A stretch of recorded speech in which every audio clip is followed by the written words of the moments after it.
سلام دوستان، به کانال پگاه دیزاین و پارت سوم یعنی آخرین پارت آموزش رسم چهره خوش اومدین. تو پارت قبلی که همون پارت دومه ما محل دقیق اجزای صورت رو مشخص کردیم. توی این پارت قراره که بریم جزئیات صورت رو به صورت خیلی دقیق و با تناسبات درست روش طراحی کنیم. بریم در ادامه ویدیو با هم ببینیم.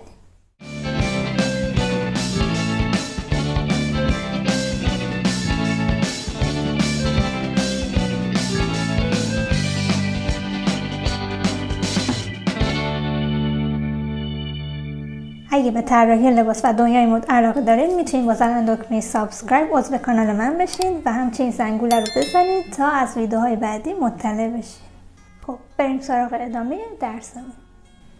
خب دوستان، همونطور که توی ویدیو قبلی هم گفتیم این جدول به ما کمک میکنه تا اسم محل دقیق اجزای چهره رو بشناسیم و بدونیم که هر قسمت روی کدوم خط قرار میگیره.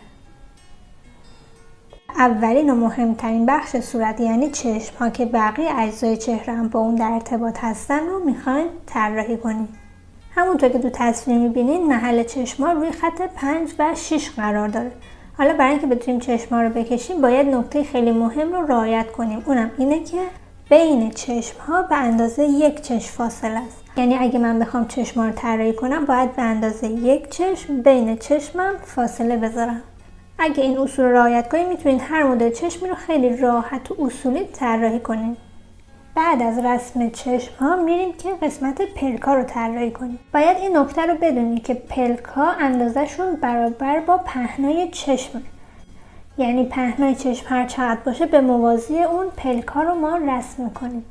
حالا اندازه طولی پلکا دست شماست. میتونید یه پلک خوابیده طراحی کنید، میتونید پلک باریک طراحی کنید. این دیگه به سلیقه شما بستگی داره.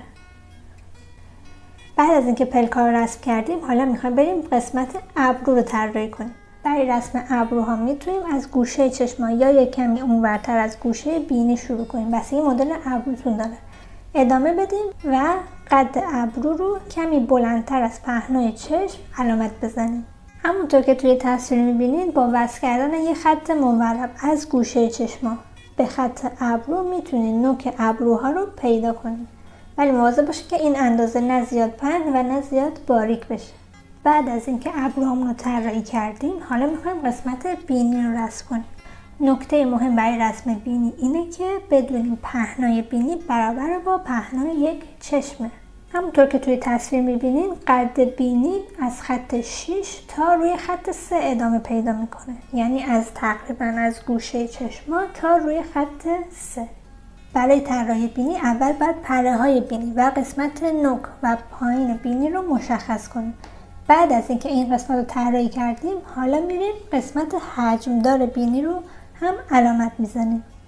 بعد از اینکه محل بینی رو مشخص کردیم حالا میخوایم قسمت لب‌ها رو علامت بزنیم. با استفاده از این سری اصول و تناسباتی که در ادامه با هم میبینیم خیلی راحت میتونیم لب‌ها رو طراحی کنیم. خط 7 تا خط 8 محل قرارگیری لب بالایی، خط 8 تا 9 محل قرارگیری لب پایین و خود خط 8 قسمت وسط لب رو تشکیل میده. اگه بخوایم محل لب‌ها رو نسبت به چشم‌ها در نظر بگیریم یعنی طبق تصویر اگه من گوشه دایره چشم رو ادامه بدم برابر میشه با گوشه‌های لب من و پهنای لب‌ها برابر میشه با پهنای یک چشم و 2/3 یک چشم.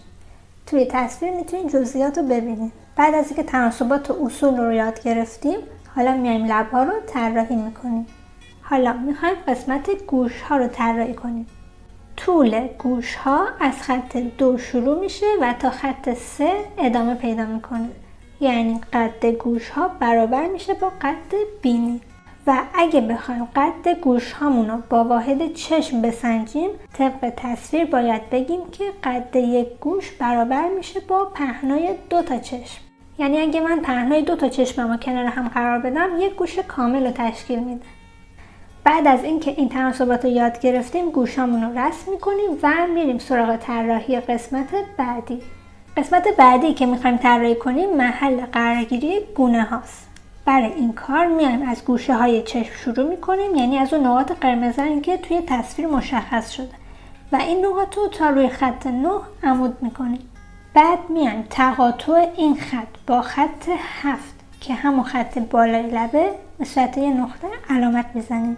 بعد که علامت زدیم میایم این نقطه‌ای که پیدا کردیم و به این گوشه گوش، یعنی به بالای گوش، به صورت خط مورب وصل میکنیم. حالا دیگه محل گونه های ما هم پیدا شده، روش گونه ها رو رسم میکنیم. حالا دیگه اجزای چهرهمون رو به صورت خیلی اصولی و استاندارد رسم کردیم. دیگه میتونیم اون خطایی که بهش نیاز نداریم رو پاک کنیم.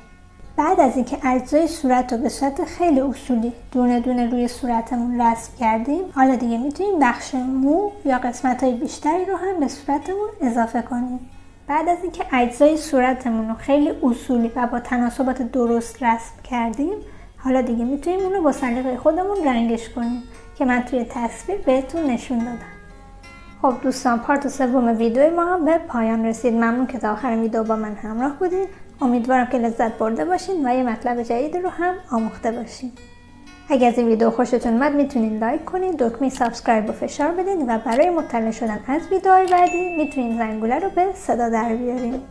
خیلی خیلی دوستتون دارم. تا ویدیو و آموزش های بعدی، فعلا.